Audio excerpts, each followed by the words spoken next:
warahmatullahi wabarakatuh, Bunda. Waalaikumsalam warahmatullahi wabarakatuh. Selamat pagi, Bunda. Pagi. Bagaimana kabarnya hari ini? Alhamdulillah sehat selalu. Alhamdulillah. Semoga Bunda dan keluarga selalu sehat. Amin. Amin. Bunda, Ya. Boleh tidak saya mewawancari Bunda hari ini? Boleh enggak ya? Monggo silakan. Boleh. Tentang apa yang mau ditanyakan ke saya?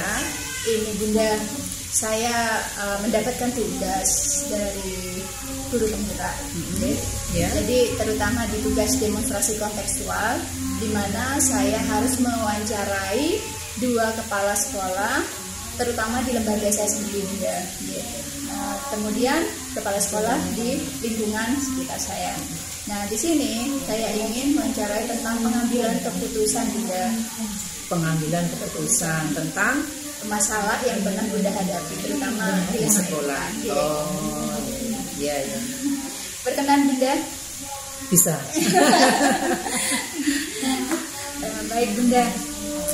Untuk pertanyaan-pertanyaan yang saya akan ajukan nanti mungkin tidak banyak, Bunda, tapi dari pertanyaan itu mungkin nanti saya mendapatkan banyak ilmu dari Bunda terkait. Mudah-mudahan apa yang saya jawab bisa menjadikan pengalaman untuk guru penggerak. Ya, Bunda. Baik, Bunda. Untuk pertanyaan yang pertama ini, Bunda, apakah selama menjadi kepala sekolah Bunda pernah mengalami suatu masalah atau kasus ini, Bunda? Kalau masalah dan kasus itu tentunya di sekolah itu ya pasti ada. Cuman kasusnya itu tergantung. Kalau yang kasus besar, insya Allah selama saya menjadi kepala sekolah saya tidak mengalami, hanya kasus-kasus ringan. Tuh, ya. Jadi ada ya, Bunda ya? Insya Allah kalau hanya kecil, insya Allah pasti ada. Kalau boleh tahu, Bunda, bagaimana Bunda mengidentifikasi kasus atau masalah yang pernah Bunda hadapi itu termasuk dilema etika atau bujukan moral? Oh begitu. Ya tergantung masalahnya. Yang jelas kalau nanti masalahnya itu antara benar dan lawannya itu juga benar, nah itu yang jelas saya memasukkan ke dilema etika. Kemudian kalau kasusnya ini yang satu pihak benar, kemudian yang satu pihak salah, tergantung nanti bagaimana. Itu masuk apa ya, Bu ya? Termasuk apa ya? Bujukan moral ya? Oh ya. Ya, yang sebelumnya ya kita itu identifikasikan. Ini masuk yang dilema etika atau bujukan moral. Jadi Bunda mengidentifikasinya itu dilihat ya, Bunda ya. Kalau memang yang dihadapi adalah benar lawan benar, berarti itu masuk ke dilema etika. Ketika permasalahan itu benar salah, Bunda masukkan ke bujukan moral. Baik, Bunda, kalau boleh tahu nih, Bunda, permasalahannya termasuk dilema etika seperti apa yang pernah Bunda alami? Contoh ini? Contohnya, Bunda. Contohnya gini, dilema etika ya? Dilema etika. Yang saya rasakan ini karena saya di lembaga sekolah, otomatis yang saya contohkan guru dan murid ya. Gini. Seorang guru itu memang bagus, pinter, sehingga otomatis kalau guru yang pinter, bagus, baik cara mengajar dan juga tentang semua menguasai, otomatis jelas itu guru tersebut pastinya sering dimintai oleh atasan kegiatan-kegiatan yang di luar jam mengajar. Nah, kemudian di sisi pihak, di salah satu pihak, otomatis si siswa sering ditinggalkan. Walaupun kalau gurunya itu pasti juga sudah memberikan tugas untuk anak-anak, namun siswa dan orang tua pasti merasakan tidak kepuasannya.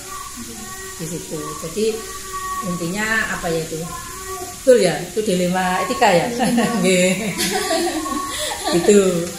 Jadi ini guru ini banyak ya Bunda ya, tugasnya selain mengajar di sekolah, dia juga aktif di berbagai organisasi. Ya, itu organisasi juga di kecamatan, mungkin juga di organisasi suaminya, begitu. Sehingga kan sering meninggalkan sekolah. Meskipun siswa diberi tugas ya Bunda ya, cuma kan pembelajaran mungkin kurang maksimal gitu, akhirnya. Jelas, otomatis kan anak-anak diberi tugas, nah untuk penjelasan ke anak juga kurang kan. Walaupun dari guru tersebut juga bisa ditambahkan ketika beliaunya sudah tidak mendapatkan tugas luar, anak itu dikasih jam tambahan. Tapi yang namanya anak dan orang tua pasti merasa tidak kepuasan. Betul Bunda. Oke, bagaimana Bunda memutuskan permasalahan seperti ini Bunda? Bunda mengambil suatu keputusan terkait permasalahan yang Bunda tadi sampaikan kepada saya. Maksudnya keputusan yang harus saya kasihkan kepada guru tersebut. Oh, ya begini, saya lihat dulu permasalahannya, ya kita identifikasi dulu. Kalau memang sering meninggalkan dan ini sering sekali, ya kita guru tersebut kita panggil Bu, kita dudukkan bersama, kemudian ya kita tanyakan dulu. Kalau memang tidak begitu penting yang di organisasi, itu mungkin bisa diwakilkan yang lain gitu. Jadi Bunda mendudukkan si guru tersebut, dan juga mungkin dari apa ya, orang tua pun kalau ada yang istilahnya komplain, ya saya kasih saya beri pengarahan, bukan panggil, beri pengarahan. Yang jelas ada komplain datang. Begitu. Apakah yang Bunda sampaikan itu termasuk langkah-langkah prosedur yang Bunda gunakan selama ini untuk mengambil suatu keputusan? Kalau langkah-langkah sebagian mungkin ya, tapi kalau langkah-langkah itu yang jelas selain mengidentifikasi dulu, kemudian kami apa ya istilahnya, kami ambil dulu dari pihak yang satu, kemudian pihak yang satunya, nah, terus kita ambil jalan yang benar, bukan jalan yang salah. Benar, maksudnya benar untuk kedua-duanya, begitu istilahnya. Jadi Bunda, baik langkah-langkah atau prosedur yang Bunda gunakan tadi sudah Bunda sampaikan pada saya. Untuk hal-hal nih Bunda yang Bunda anggap efektif selama ini Bunda gunakan dalam pengambilan suatu keputusan. Ya seperti kita apa ya bisa mengetahui duduk permasalahan antara kedua belah pihak. Kemudian kita mengambil sikap atau keputusan sehingga kedua belah pihak itu bisa merasa apa ya, puas. Jadi Bunda tidak melihat salah satu pihak ya Bunda Jadi pihak-pihak yang terlibat tuh Bunda libatkan semua, kemudian Bunda identifikasi seperti apa keputusan yang bisa mengenakkan lah Bunda ya, mengenakkan dan memberi kepuasan untuk semua pihak gitu. Oke. Baik Bunda, untuk hal-hal yang efektif sudah, kalau boleh tahu nih Bunda, tantangan. Sekarang saya tanya masalah tantangan ini Bunda. Tantangan yang dihadapi ketika ada masalah gitu maksudnya. Ya jelas ada Bu. Tantangannya itu yang jelas dalam mengambil keputusan itu pastinya ada pihak-pihak yang tidak puas dengan keputusan yang saya ambil, pasti itu. Itu merupakan suatu tantangan. Memuaskan, memberi kepuasan kepada semua orang itu sulit sekali ya. Susah nih. Jadi bersikap adil pun juga susah. Kita harus adil dari mana kan gitu. Adil belum tentu sama ya Bunda ya. Adil belum tentu sama. Jadi tantangan yang sangat memberatkan dan sangat sulit ya Bunda ya, sepertinya memang untuk memberikan kepuasan kepada banyak orang. Baik Bunda, adakah jadwal Bunda, waktu yang Bunda gunakan untuk menyelesaikan suatu permasalahan dilema etika? Dari yang Bunda ceritakan tadi, apakah saat ini juga Bunda menyelesaikan permasalahan yang ada, atau ada waktu-waktu tertentu yang Bunda sudah tentukan nih? Kalau jadwal atau waktu-waktu tertentu insya Allah tidak menjadwalkan. Namun ketika ada masalah, otomatis kami segera mengambil tindakan. Namun tidak seketika itu langsung kita ambil tindakan, tidak. Yang jelas kan kita harus mengidentifikasi dulu permasalahannya, kemudian kita lihat dari pihak yang satunya, maksudnya kita cari info dari pihak yang satu bagaimana, dari pihak sebelahnya bagaimana. Nah setelah kami sudah tahu, mengidentifikasi, oh berarti ini permasalahannya ini, kemudian baru kami melaksanakan tindakan untuk melaksanakan keputusan. Jadi tidak ada jadwal khusus ya Bunda ya, tapi melalui langkah-langkah atau prosedur yang sudah Bunda gunakan tadi ya. Cuma intinya tidak hari itu juga, tidak hari itu juga langsung mendudukkan pihak yang terkait ya Bunda ya. Bunda tadi Bunda sudah menyampaikan masalah jadwal untuk menyelesaikan permasalahan yang Bunda hadapi. Untuk pertanyaan selanjutnya Bunda, adakah seseorang atau pihak yang membantu Bunda, yang mempermudah Bunda dalam mengambil suatu keputusan? Jelas ada. Jadi begini, tapi saya lihat-lihat dulu permasalahannya. Kalau permasalahannya itu berat, pastinya saya bisa minta pertimbangan atau saran dari atasan saya juga. Tapi kalau permasalahan itu bisa saya atasi sendiri, sebelum kami mengambil keputusan, saya biasanya minta pendapat dari senior, guru senior yang ada di lingkungan itu, yang saya anggap senior, hanya minta pendapat. Jadi bukan saya harus keputusan ini, maksudnya gini, keputusan itu tetap ada di saya. Cuman sebelum saya memberikan keputusan, saya pasti pendapat dari guru senior itu juga saya pertimbangkan juga. Jadi yang pertama yang Bunda ini ya, yang Bunda pihak yang Bunda libatkan atau yang membantu Bunda dalam menyelesaikan permasalahan selama ini, dilihat dulu apakah berat atau ringan gitu ya Bunda. Ketika permasalahan itu berat, Bunda bertanya pada pengawas atasan. Iya, jelas. Langkah apa yang saya ambil untuk mengatasi permasalahan yang berat. Tapi selama ini saya belum pernah. Tidak sampai berat, tidak sampai ini. Insya Allah selama saya menjadi kepala sekolah kurang lebih berapa tahun ya? Dari tahun 17 sampai 23 ini 6 tahun berjalan, jangan sampai mengalami permasalahan yang berat. Jadi selama ini belum kan pastinya nanti ada. Jadi bilangnya jangan.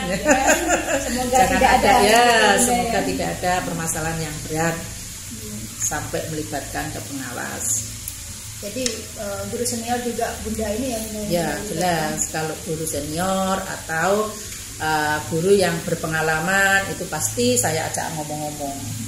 Jadi guru tersebut tidak tahu kalau saya libatkan, cuman saya ajak ngomong-ngomong saja. Dari sharing guru senior, dari guru berpengalaman bisa ambil keputusan. Jadi Bunda tidak langsung ini ya mengambil keputusan ya dari diri saya sendiri. Enggak lah. Jadi masih ada seorang yang perlu Bunda tanya. Iya, sebagai pertimbangan. Apakah keputusan saya ini benar apa enggak kan gitu. Baik Bunda, terakhir nih Bunda, apa pembelajaran yang bisa Bunda ambil atau petik selama Bunda menjadi kepala sekolah terkait pengambilan keputusan yang Bunda ambil nih ya, terutama di masalah dilema etika? Apa ya?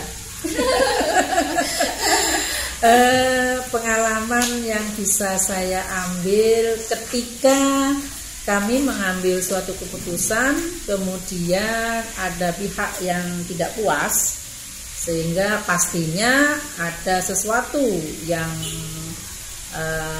menjadikan pihak itu kayak istilahnya, yang jelas pasti masih ada itu dan ini dan sebagainya, unek-unek ya, unek-unek yang disampaikan ke lain pihak gitu. Nah, itu adalah merupakan suatu tantangan saya, sehingga saya harus bisa mengambil langkah yang tegas, tetap melaksanakan keputusan yang tegas terkait dengan masalah itu.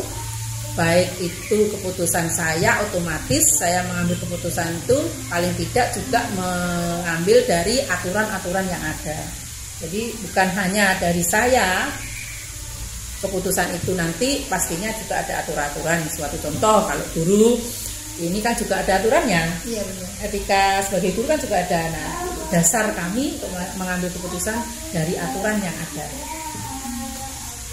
Mungkin ada suatu pesan nih Bunda untuk saya ke depannya. Mungkin suatu saat mungkin saya menjadi seorang pemimpin, pembelajaran. Bisa ya. Pesan saya, kalau menjadi seorang pemimpin nanti, satu, jangan egois.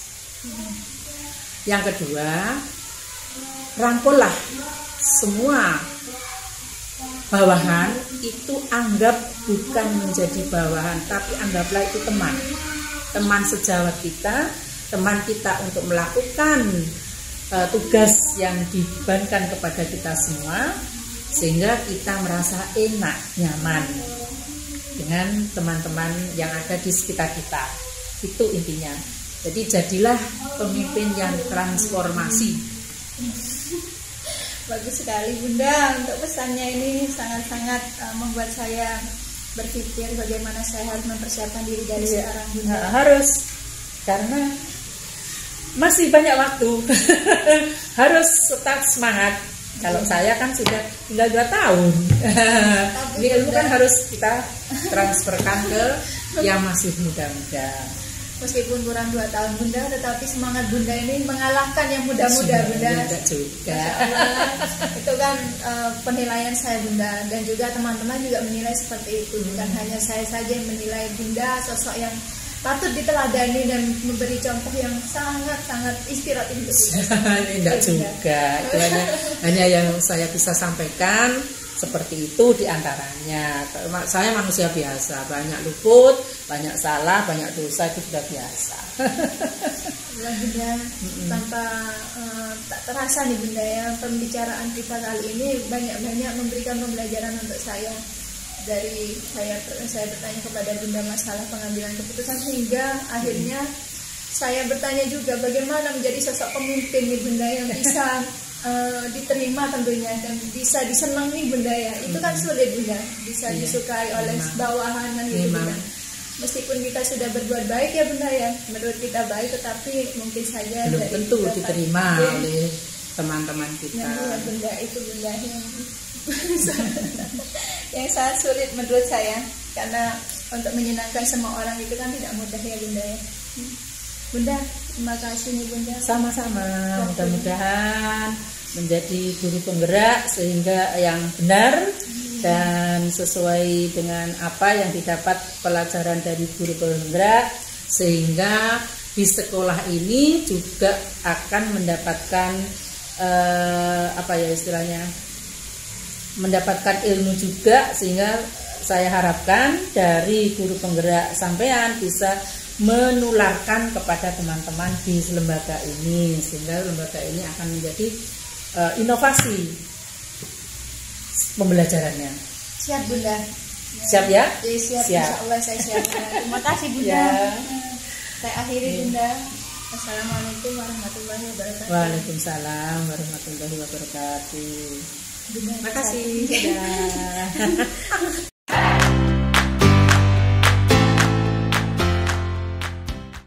Assalamualaikum warahmatullahi wabarakatuh. Waalaikumsalam warahmatullahi wabarakatuh.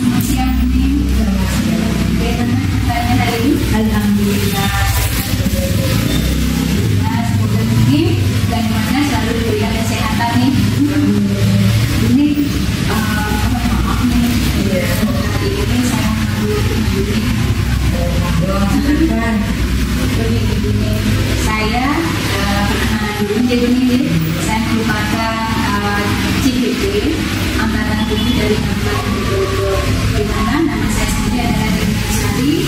Saya bertugas di SDN Kelas 1. Saya memilih ini untuk saya mewawancarai terkait praktek pengambilan keputusan yang selama ini Buning lakukan.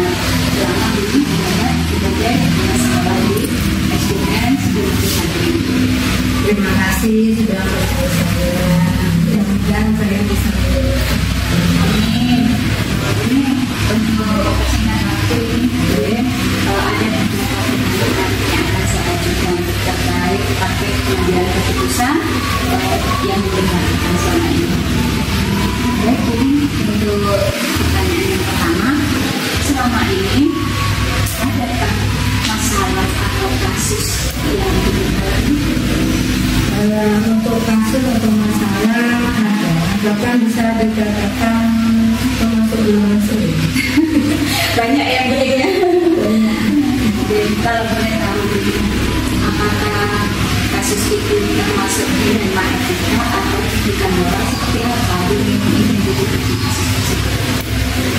Saya mengidentifikasinya, saya lihat dulu masalah yang saya hadapi tersebut antara jika masalah itu benar, saya masukkan pada dilema etika. Tetapi apabila permasalahan tersebut antara benar dan salah, saya golongkan menjadi rujukan. Kemudian untuk masalah yang masih dilema etika, baru masalahnya.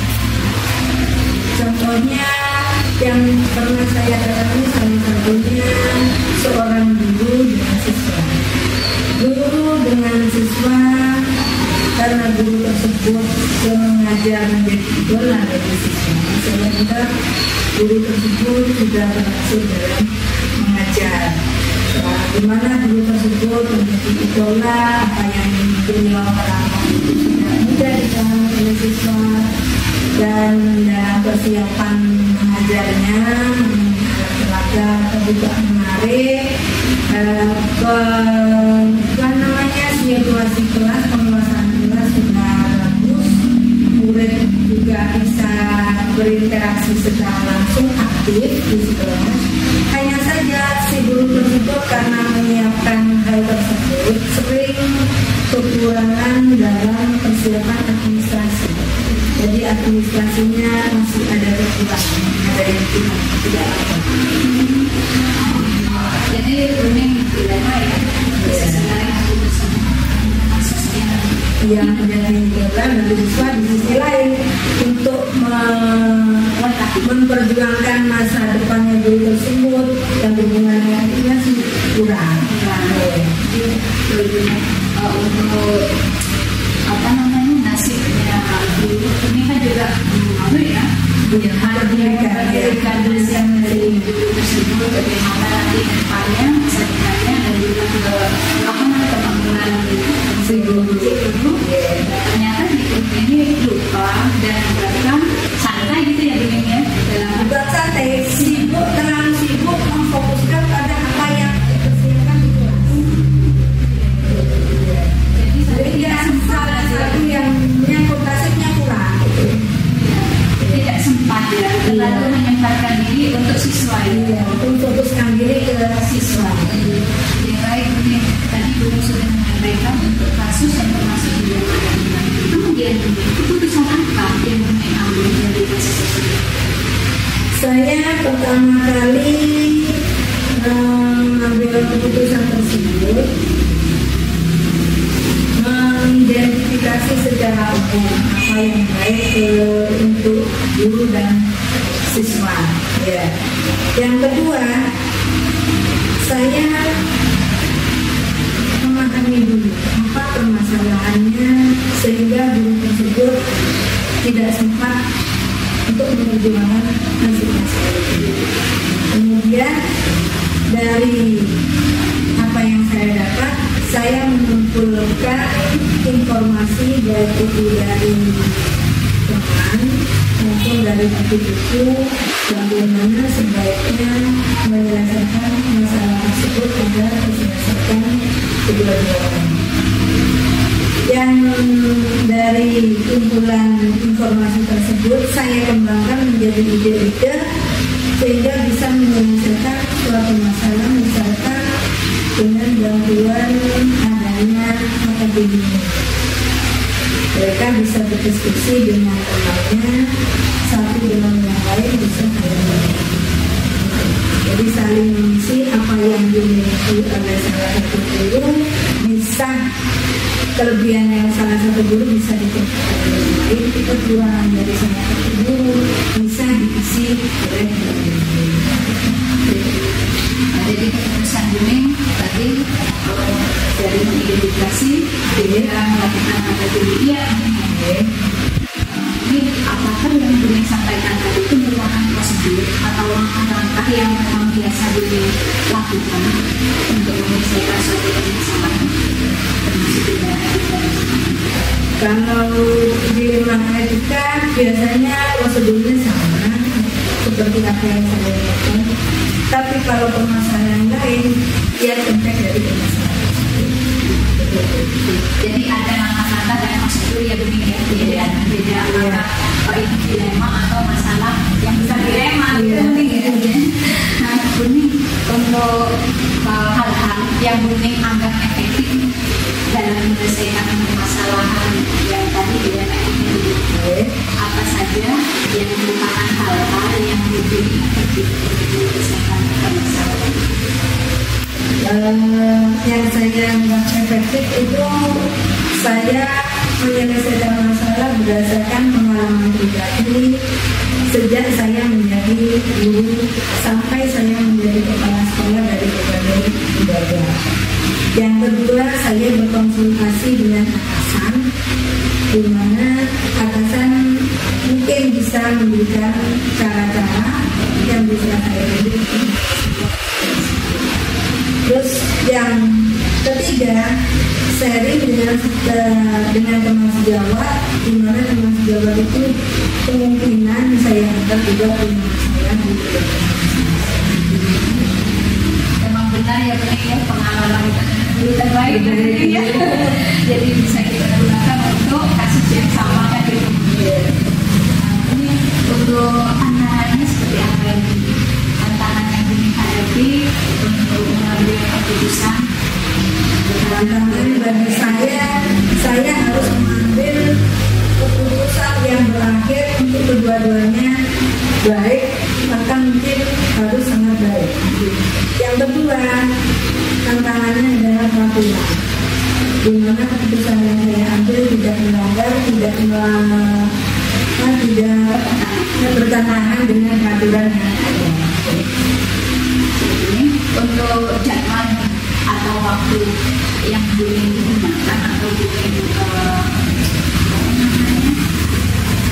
menyelesaikan kasus dilema etika ini, apakah saat ada kasus itu Buning langsung mendudukkan dua-duanya, mendudukkan pihak yang terkait, atau ada waktu khusus atau jadwal khusus yang Buning memang sudah rancang untuk menyelesaikan permasalahan tersebut? Untuk waktunya ada jadwal khusus dengan mempertimbangkan situasi dan kondisi di mana saya bisa menyelesaikan suatu. Jadi tidak langsung yang penting ya, tidak saat itu. Buning beri jeda dulu, Buning lihat dulu situasi dan kondisinya. Buning ada pihak atau seseorang yang membantu Buning selama ini sehingga Buning bisa mengambil keputusan yang tepat terhadap kasus dilema etika yang menghadapi. Pihak yang membantu tentu saja teman-teman di sekitar kita, atasan, dan juga dari pengalaman-pengalaman yang dilakukan. Ini dari pembicaraan kita tadi ya, sudah dari awal saya bisa sampai sekarang, apa yang dapat disampaikan, menjelaskan apa yang bisa dipetik dari pengalaman yang Buning alami sejak menjadi kepala sekolah untuk menangani kasus-kasus dilakukan. Ya, dari beberapa kasus sejak saya menjadi pimpinan ini, pelajaran yang dapat saya petik adalah setiap mengambil keputusan haruslah bijaksana dan dapat dipertanggungjawabkan secara dan selain itu ada rasa kepedulian atau empati terhadap belajar sekali pembelajaran yang sangat berharga untuk saya sendiri. Alhamdulillah. Terima kasih banyak untuk belajar lagi bagaimana menjadi seorang pemimpin, bagaimana sekali yang terlibat terutama dalam mengambil sebuah keputusan. Di sini saya juga dari pertanyaan-pertanyaan yang diajukan, saya juga ini termasuk belajar. Sama-sama belajar yang penting. Dari pertanyaan yang Bu Mayang ajukan ini, saya juga berpikir nanti ke depannya saya harus bagaimana ya. Sedikit-sedikit saya petik dan masukan dari Bu Mayang secara diam-diam sehingga mendapat sama Bune, saya juga dari keluarga Bune, saya membayangkan bagaimana suatu saat nanti saya menjadi seorang pemimpin. Amin, mudah-mudahan bisa jadi pemimpin yang baik. Amin. Terima kasih Bune atas doanya, atas bimbingannya dan atas waktunya terutama Bune. Semoga kita bisa ketemu lagi di lain waktu Bune. Amin. Tetap semangat dan Bune tetap menjadi sosok teladan para guru-guru untuk para CGP juga Bune, termasuk saya di mana saya sangat mengagumi Bune. Alhamdulillah, mudah-mudahan saya jadi orang yang betul-betul bisa menjadi contoh. Amin, amin ya Rabbal alamin. Ini cukup sekian mungkin sama kita hari ini. Kita berjumpa lagi di lain waktu.